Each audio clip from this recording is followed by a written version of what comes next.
নির্বাচন যত ঘনিয়ে আসছে ততই উত্তপ্ত হয়ে উঠছে রাজনৈতিক ময়দান।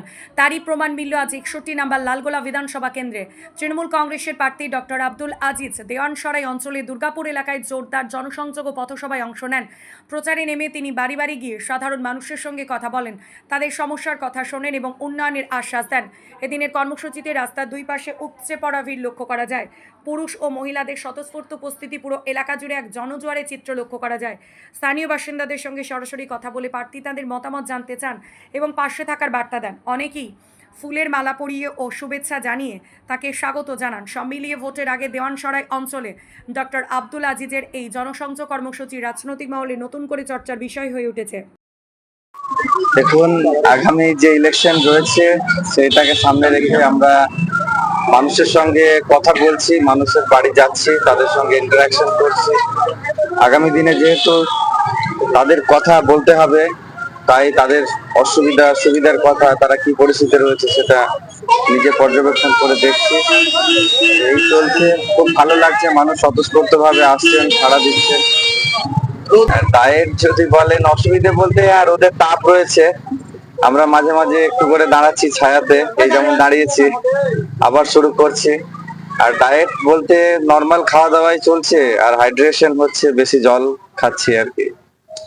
এখানে অধীর রঞ্জন চৌধুরী এসেছিল, দিয়ে আপনার বিরোধী যে নেতা তাকে আগাম বিধায়ক ঘোষণা করেছে, এই নিয়ে কি বলবেন? দেখুন, এটি গণতান্ত্রিক দেশ, এখানে বিভিন্ন দল প্রার্থী দিতেই পারে ইলেকশনের সময়। তবে কে জয়ী বিজয়ী হবে সেটা তো জনগণ, ভোটাররা ডিসাইড করবেন। কোন লিডার বা কোন নেতার কথাতে বিধায়ক বা এমপি নির্বাচিত হন না। ফলে এটা আমি জনগণের উপরে ছেড়ে দিচ্ছি। গত ২১-এর ইলেকশনে বিধানসভায় জনগণ তৃণমূল কংগ্রেসের পক্ষে রায় দিয়েছিল, এবং আগামী ২৩শে এপ্রিল যে ইলেকশন রয়েছে সেখানেও মানুষ যে তৃণমূল কংগ্রেসের প্রতি সমর্থন জানিয়ে তৃণমূল ক্যান্ডিডেটকে জয়যুক্ত করবেন, এই ব্যাপারে আমি আশাবাদী। কেমন সাড়া পাচ্ছেন, মানুষ কি বলছে? মানুষ তো খুব স্বতঃস্ফূর্ত ভাবে বেরিয়ে আসছেন, সমর্থন জানাচ্ছেন, দোয়া আশীর্বাদ করছেন, এবং তারাই বলছেন আর কি যে তৃণমূলের ফেভারেই তারা থাকবেন আর কি। যে ভালো লাগছে। ধন্যবাদ। এই এলাকায় প্রচারে এসে দেখলাম যে পুরুষরা তো আছেই, যুবরা আছে, সেই সঙ্গে মহিলাদের উপস্থিতি চোখে পড়ার মতো। সে মিছিল আপনারাও দেখলেন যে কিভাবে মানুষের ঢল নেমেছে। আগামী দিন ডাক্তার আব্দুল আজিজ যে জিতবে, যেখানে যাচ্ছেন সেখানেই তার প্রমাণ পাচ্ছেন তিনি। আর একটা জিনিস দেখলাম, অধীর চৌধুরী এসে বলে গেছে সুমন নাকি কংগ্রেসের প্রার্থী বিধায়ক হয়ে গেছে, এটার উত্তর কি দেবে? এটা উত্তর কি দেবে, এটা একটা হাস্যকর কথা। মানুষ এখনো ভোট দান হলোই না, ২৩ তারিখ আসুক, তারপরে বুঝতে পারবেন। তিনি রাজনৈতিক ভাবে আগেও অনেক কথা বলেছেন। তিনি যদি হেরে যান বাদাম বিক্রি করবেন, এই ধরনের মন্তব্য তিনি করেছেন।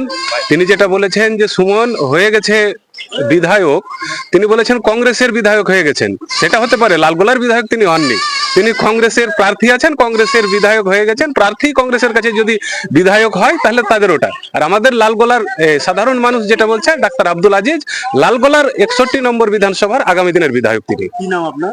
আমার নাম মোহাম্মদ হাবিবুল্লাহ, যুব সভাপতি, দেওয়ানসরাই অঞ্চল, তৃণমূল যুব কংগ্রেস। এটা যদি আপনি আমাকে জিজ্ঞেস না করে আপনার ক্যামেরাটা একবার চারিদিকে ঘোরালে বুঝতে পারবেন যে কি রকম মানুষের স্বতঃস্ফূর্ত বা মানুষের মধ্যে কি উৎসাহ উদ্দীপনা।